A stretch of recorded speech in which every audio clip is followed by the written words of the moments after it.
Buenos días, chicos. No vamos a esperar a que se integren todos sus compañeros para iniciar con la clase.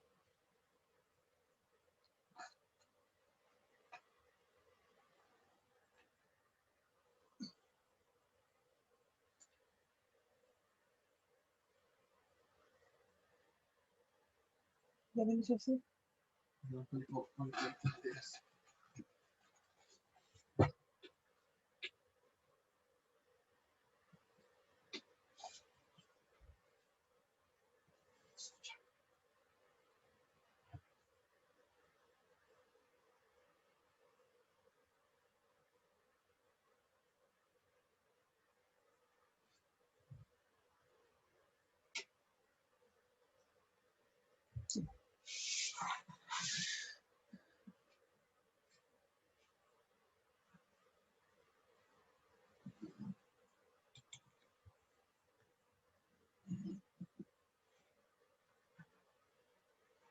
¿Sí pudieron ver todo lo que les dejé ahí en Classroom, chicos?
Buenos días, Nereida.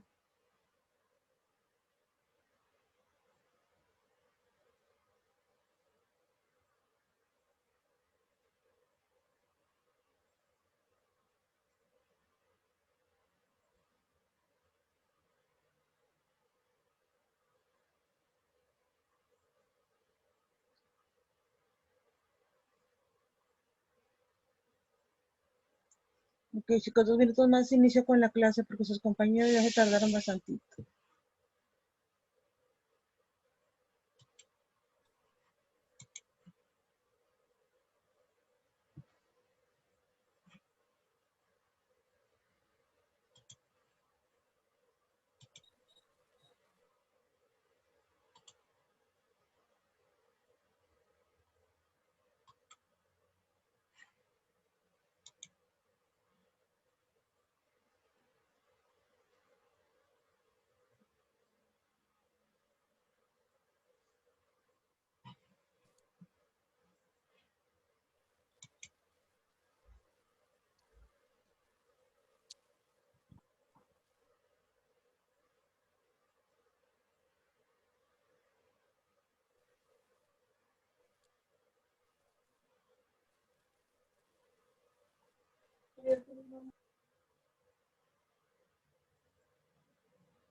Vamos a esperar que le permita entrar ya a su compañero Mauricio. En unas que esté adentro y arrancamos la clase, chicos.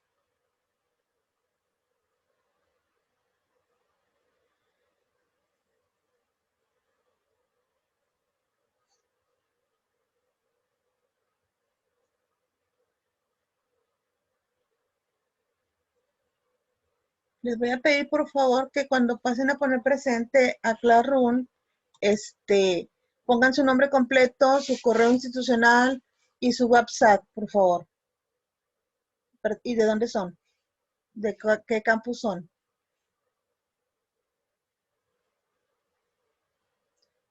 Ya está ahí habilitado en Classroom, en cualquier momento pueden entrar o al momento que terminemos esta clase, pues iniciamos. Bueno, vamos a iniciar porque yo creo que tiene problemas su compañero Mauricio con su internet que no lo deja entrar. Vamos a ver.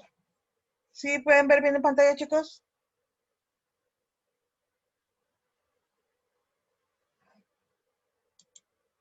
Bueno, vamos a ver Sí, nuevamente. Ok, bien. teoría general del derecho. Vamos a empezar, jóvenes, con estas primeras 4 lecciones, con el problema del concepto de derecho, la vida social, normas de conducta, las funciones del derecho y derecho a poder en el Estado.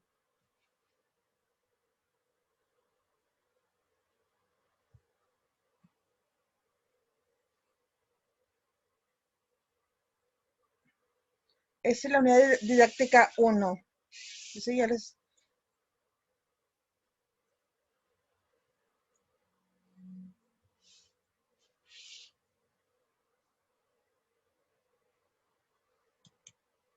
El tema 1,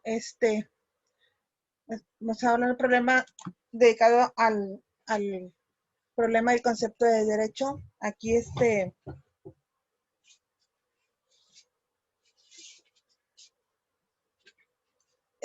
aquí estos epígrafos básicos es la presencia del derecho en la vida social, las dimensiones básicas del derecho, las principales concepciones.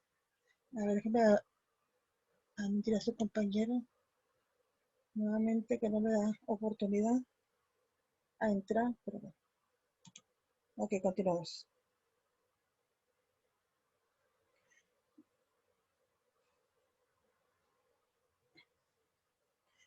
Aquí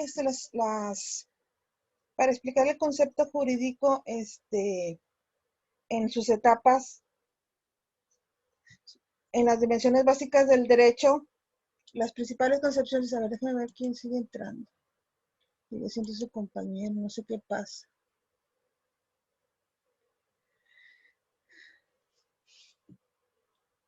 No sé cuál sea el problema, pero yo le doy el acceso, pero no entra, no se puede integrar como todos ustedes, no sé qué esté pasando. Ok, continuemos.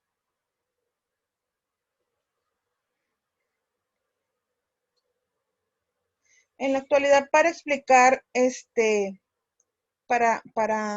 lo que son el problema del concepto del derecho, es, hay que, hay que ver todo lo jurídico.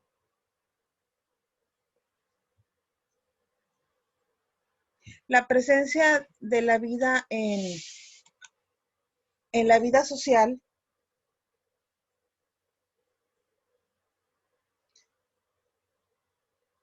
es algo en lo que quizá no reparamos constantemente.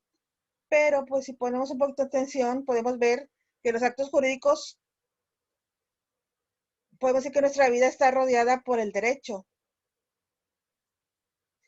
Esta presencia casi abrumadora de lo jurídico en nuestras vidas,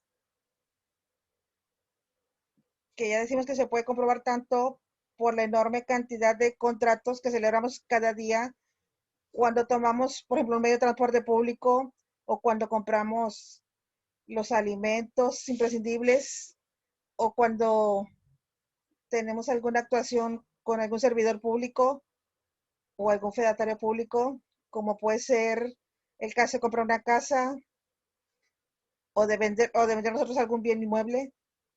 Bien, eh, con estas poquitas anotaciones, todos podemos reconocer que el derecho, ya digo, está muy presente en la vida de todos los individuos. Tradicionalmente se ha explicado esta presencia, eh, permítame, aquí me excedió otra vez Mauricio. Ok. Esta presencia de lo jurídico, porque en la vida de los seres humanos, porque se supone que en todos nosotros habita un sentimiento de lo jurídico que se traduce necesariamente en la asociación jurídica de la sociedad. Esta explicación tiene mucha cuestión en la cultura europea, tanto es así que ha llegado a formularse, a ver, permítanme, déjenme ver quién más está integrando. Sigue siendo su compañero Mauricio. Perdón. Tanto es, en esto,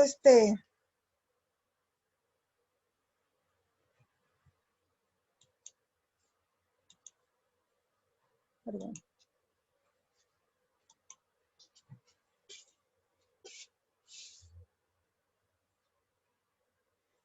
Aquí donde hay hombres hay sociedad y donde hay sociedad pues hay derecho. Bien, a pesar de la presencia masiva del derecho en nuestras vidas y a pesar de la autoridad de los romanos a la hora de explicar la presencia del derecho en nuestra realidad, permítanme.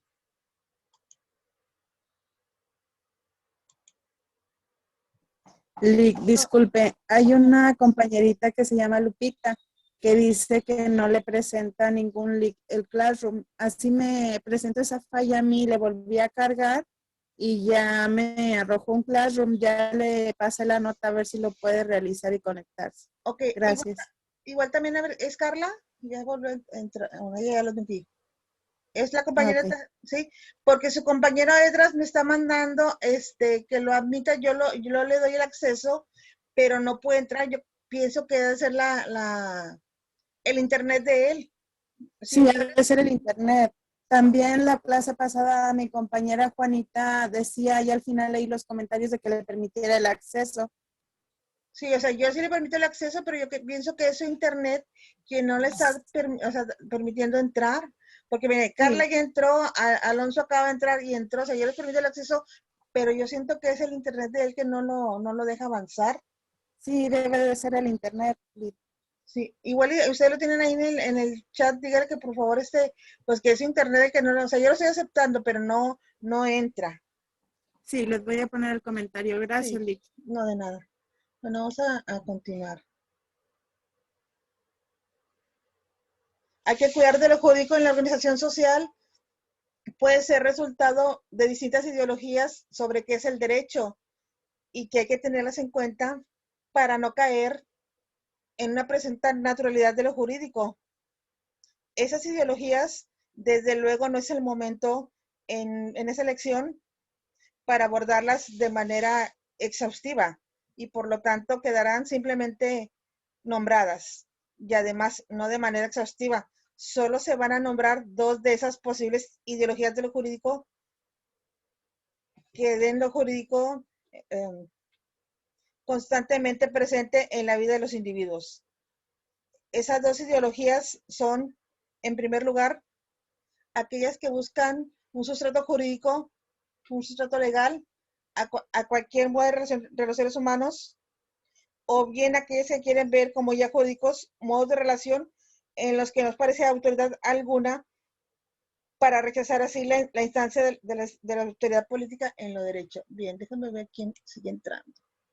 Ok, es Frida.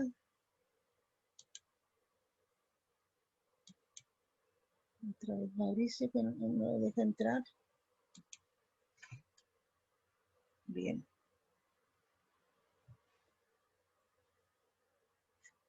Como decía, esta es una primera lección de toda una asignatura que además se sitúa al principio, que la menos es en el primer grado de Derecho. Por lo tanto, no es muy conveniente entrar a desarrollar las dos ideologías muy detalladamente. A lo largo van ustedes viendo del curso, se verá que la primera de ellas se refiere a la transformación de todas las facultades humanas en derechos subjetivos y por tanto en bienes que se pueden intercambiar. A ver, vamos a decir.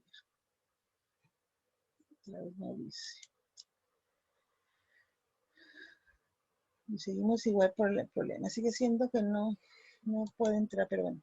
Vamos a continuar. Y el del mercado, en cambio, la segunda, de la ideología jurídica que quiere ver como ya el derecho al margen de cualquier instancia política, es consustancial a orientaciones que ven que ven o que quieren ver el fenómeno jurídico al margen de la intervención del Estado, que sería lo propio de planteamiento positivistas. Como ya digo, okay. Esto es todavía un momento muy inicial de sus estudios y pues eso todavía tiene que quedar un poquito en el aire y más adelante vamos a ir explicando en qué consiste este positivismo y los derechos subjetivos.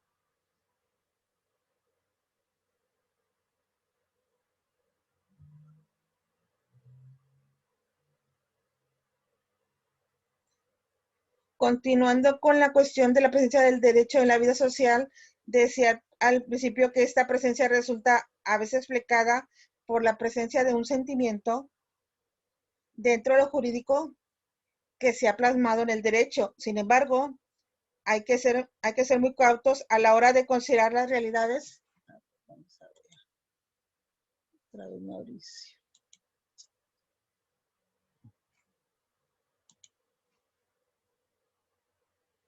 Dentro de lo jurídico, a final de cuentas, a lo largo de la historia, el sentimiento de lo justo ha variado mucho. No solo ha variado a lo largo de la historia, sino que también dentro de cada sociedad, sin distintos grupos, puede ser bien diferenciado. No, nos resulta difícil señalar las diferencias que ha habido a lo largo de la historia. Muchos pueblos han considerado que no eran sentimientos de lo justo consagrar la discriminación o la esclavitud o, o genocidios, en fin. Para todos es presente o está presente la enorme cantidad de crueldades cometidas a lo largo de la historia y todas ellas bajo una escrupulosa forma jurídica. Bien, el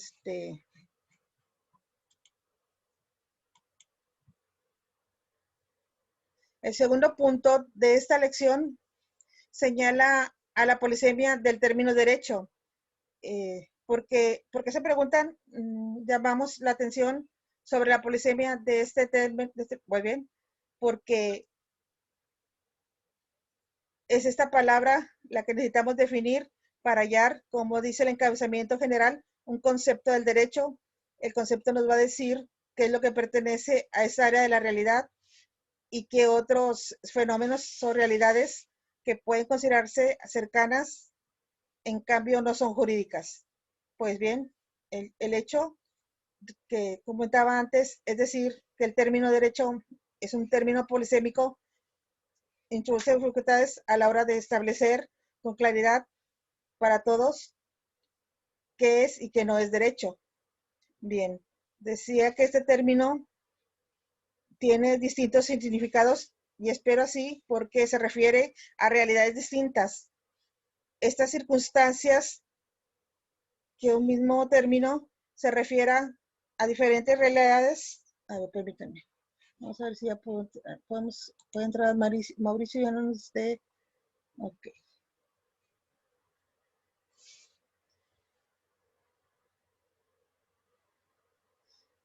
A una ambigüedad.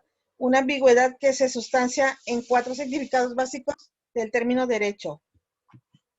A ver. Pues sí, sigue siendo el mismo y no puede entrar. ¿Sí le avisaron que tiene problemas de su internet a Mauricio, jóvenes?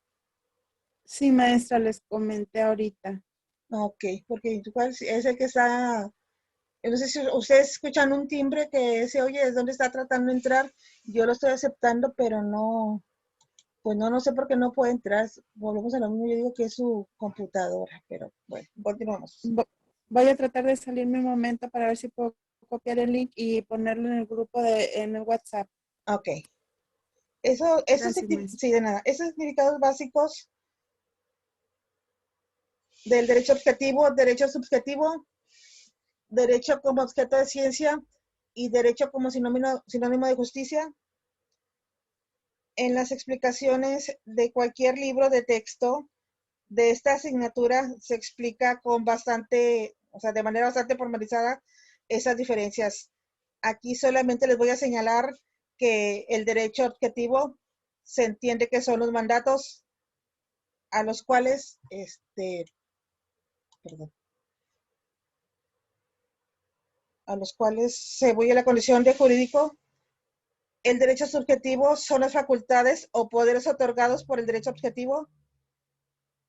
El derecho como objeto de ciencia son las afirmaciones que se pueden hacer sobre lo que es derecho, y el derecho como sinónimo de justicia, que es la expresión que utilizamos nosotros tantas veces cuando decimos no hay derecho a esto, no hay derecho al otro. Ahí lo que estamos usando es la palabra derecho, como es injusto esto o lo otro.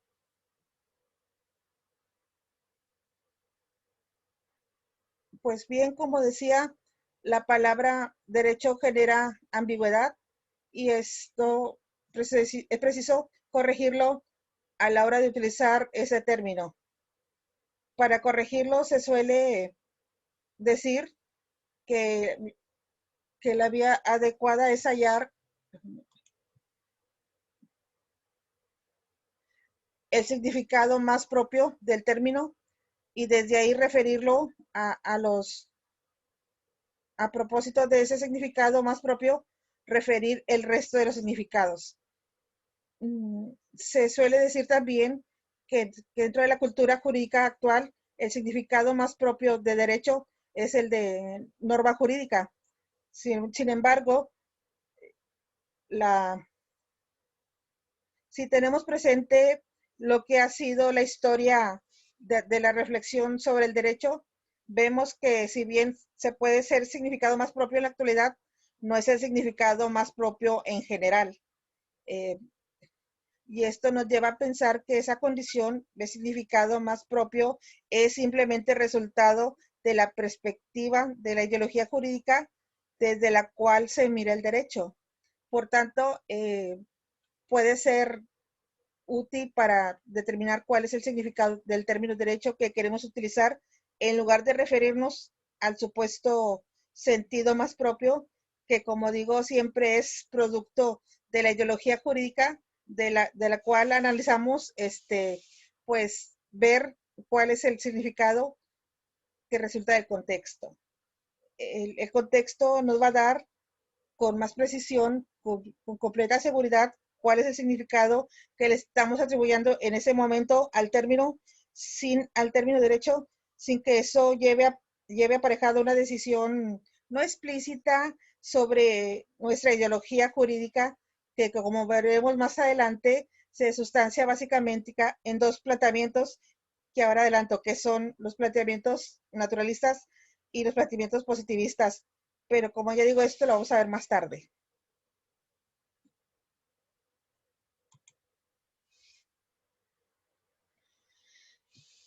Perdón.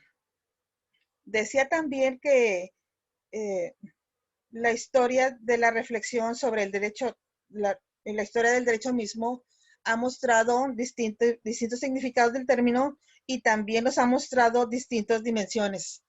La conciencia de esas dimensiones nos puede facilitar ver distintas caras en el fenómeno jurídico y desde esa conciencia histórica de lo que ha sido la reflexión, poder analizarlo y referir a cada una de esas facetas. A ver.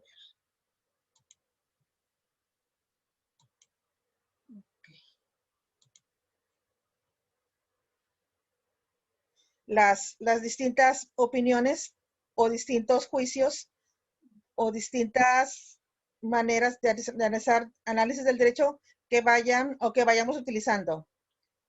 Esas distintas facetas de lo jurídico a las cuales es posible reconocer todos los juicios sobre lo jurídico son las condiciones de norma, hecho o valor. Es decir, todo lo que se pueda decir sobre el derecho puede reconducirse a una de esas dimensiones.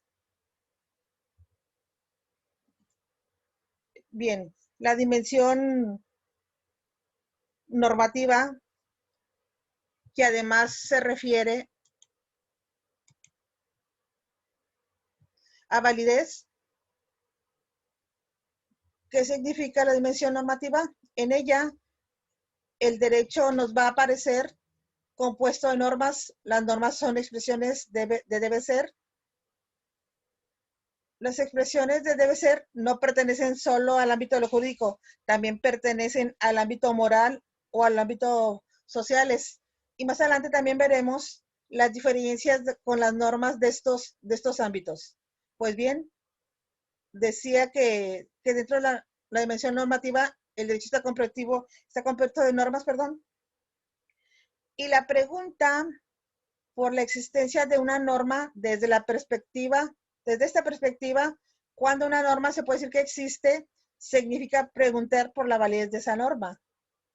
¿Qué significa preguntar que una norma es válida? O cuando una norma es válida, mejor dicho, cuando la norma cumple los criterios para identificación de las reglas válidas del sistema.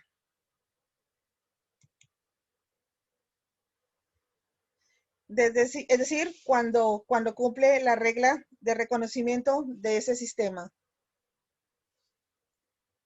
La regla de reconocimiento en el sistema jurídico actuales son básicamente las siguientes: haber sido producidas por el órgano competente, a través del procedimiento adecuado, no haber sido derogada por una norma posterior de igual o superior rango, o de ser contradictoria con normas superiores existentes. Si analizamos el derecho desde el punto de vista de su condición de ser hecho, estamos examinando la dimensión fáctica de lo jurídico.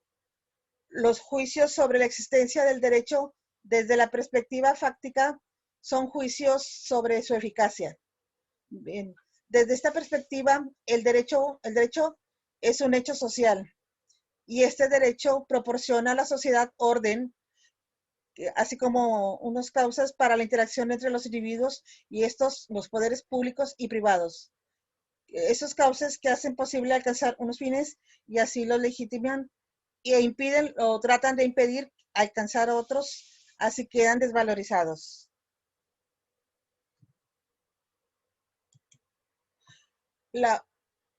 Continuando con la dimensión fáctica del derecho, la pregunta por su existencia significa preguntar por cuándo se puede considerar que existe esa norma. Pues una norma desde la consideración fáctica del derecho, pues consiste en cuando es eficaz. Una norma es eficaz cuando sus destinatarios actúan conforme a ella.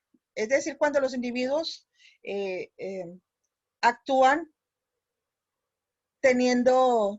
tratando de cumplir las fricciones de las normas, y cuando les incumplen, perdón, pues sufriendo las consecuencias de las acciones. O es decir, otros individuos en general, los jueces, siguiendo también normas, las aplican, y eso lleva a imponer sanciones. La última de las dimensiones del derecho es la denominada dimensión valorativa, y en este caso la pregunta que lleva a la dimensión valorativa, la pregunta es por la justicia del derecho y de las normas. El derecho siempre expresa un juicio de valor sobre cuáles son las relaciones correctas entre los individuos, así como entre estos y los poderes públicos y privados. Ese juicio de valor se expresa en normas jurídicas.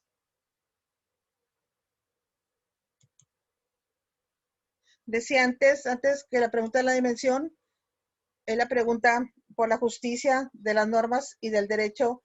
Podría decir que las normas o el derecho son justos cuando son coherentes con un sistema de valores con un sistema de los que se considera justo, por un sistema, una cuestión distinta es si la justicia o injusticia de esa norma eh, es una condición de la pertenencia o no de esa norma al derecho, o sea, al sistema jurídico que han de cumplir tanto los individuos como los jueces.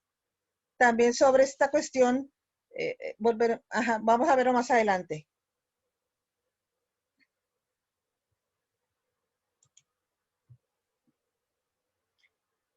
Una de las cuestiones que hay que también abordar a la hora de tratar las dificultades que nos asaltan, perdón, o que tenemos que superar, mejor dicho, para alcanzar un concepto del derecho, consiste en que, como decía la historia de la reflexión sobre el derecho, se ha sustanciado en una multitud de doctrinas sobre qué se considera jurídico o no.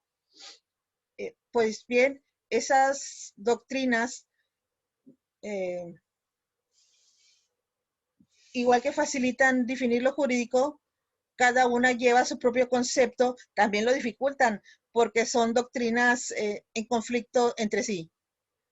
Y esto tiene como resultado que algunas de las cualidades que suelen aparecer en el ámbito de la aplicación, de la creación de las normas, se puedan considerar que son esenciales al jurídico o no. Ya digo que la reflexión a lo largo de la historia ha sido sobre qué es y qué no es derecho, ha sido muy extensa. Y desde luego no hay tiempo para abordarlas con el más mínimo detalle. En aras de la exposición de esas cuestiones, se divide la historia del pensamiento jurídico básicamente en dos posturas, en la postura justnaturalista y en la postura positivista. El justnaturalismo, que ha sido la postura o la concepción básica del planteamiento sobre lo jurídico a lo largo de la historia, viene a decir que el juez no se limita a aplicar las normas, sino que juzga conforme a principios éticos. Esta sería una primera concepción del justnaturalismo que, según la doctrina, habría sido la propia del derecho romano, que a su vez habría sido también la que habría sostenido Aristóteles. Un planteamiento justnaturalista posterior que pone en primer plano no tanto el carácter del ordenamiento ético sí, del ordenamiento ético que se respeta en cada una de las decisiones, sino más bien el de ley, y que por tanto provendría más bien de una reflexión posterior. Viene a considerarse que el derecho natural es un conjunto de normas superpositivas.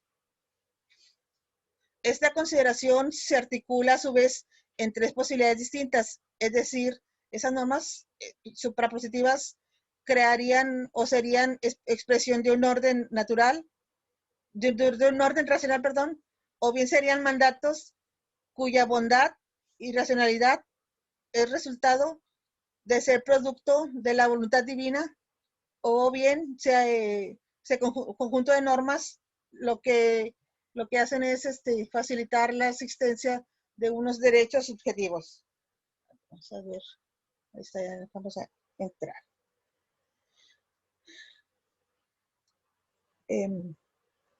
Es decir, de unas facultades necesarias para cumplir esos mandatos o ese orden objetivo impuesto bien por la racionalidad o bien por la voluntad divina.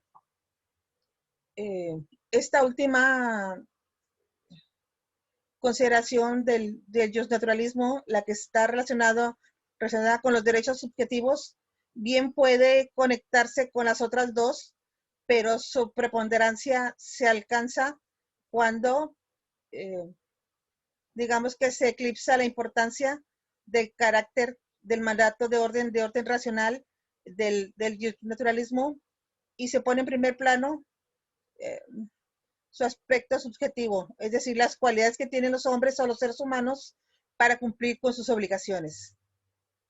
Bien, en relación con el naturalismo, hay que decir también, para algunos, las normas del derecho natural y las del derecho positivo forman parte de dos órdenes distintos, que por tanto se puede decir que esta doctrina es una doctrina dualista.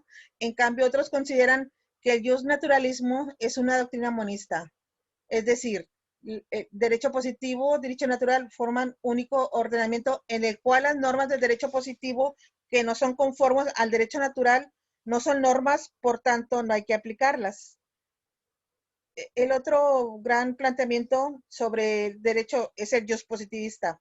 El positivismo nace básicamente en el siglo XIX o finales del siglo XVIII y es resultado del afán de extender conocimientos de lo jurídico, la petición del método matemático. También tiene un planteamiento más cercano a la vida de los seres humanos. En aras de la seguridad se busca para las decisiones de los jueces una predictibilidad tan exacta como el de las ciencias naturales. Se puede decir por ello que el positivismo jurídico se sitúa en la estela del positivismo como explicación del quehacer científico. El método positivista busca un método incontrovertible sobre lo jurídico y se busca con el fin de hacer, ya se dijo, predicciones de cómo aplicarán los jueces las normas. Con ese fin hay dos planteamientos, el normativista o positivista, y el planteamiento sociologista. El planteamiento sociologista señala que el núcleo del saber científico sobre el derecho consiste, en este caso, la determinación del derecho eficaz. El derecho eficaz es el derecho realmente existente y sobre ese derecho existente es sobre el que se realizan predicciones sobre el cuál será la actuación de los jueces. El positivismo formalista, en cambio, señala que el dato sobre hay que construir las predicciones sobre cómo actuarán los jueces es sobre la condición de derecho válido, de la validez se predica de las normas, como se decía antes, y si preguntas si una norma es válida, consiste si esa norma pertenece o no a un determinado sistema jurídico. Como ya les he dicho previamente, el sistema jurídico desde el punto de vista normativista o formalista depende de que haya sido creado conforme a su regla de reconocimiento. Y esa regla de reconocimiento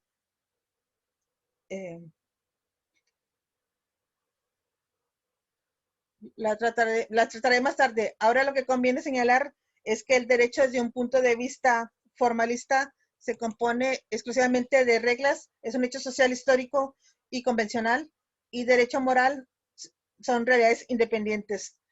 Estas cualidades son precisamente el negativo del planteamiento del naturalismo y en cuanto al planteamiento en cuanto a los conflictos que tienen estos dos planteamientos del naturalista y el positivista, ha habido distintos intentos de superarlo a través del naturalismo ontológico, que viene a decir que el derecho natural es un conjunto de o bien de normas morales o más bien de normas morales a las cuales es conveniente que se acerque el derecho positivo, pero que eso no completa la invalidez de las normas jurídicas jurídico positivo.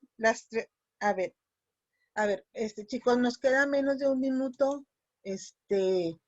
Regresamos ahorita a las 11, jóvenes. Por favor, no se les olvide pasar a poner presente a Classroom. Y ahorita regresamos a las 11 para continuar con estas cuatro, estas cuatro partes que les estoy dando de continuación de lo que es el derecho. Entonces, ahorita a las 11 regresamos, jóvenes.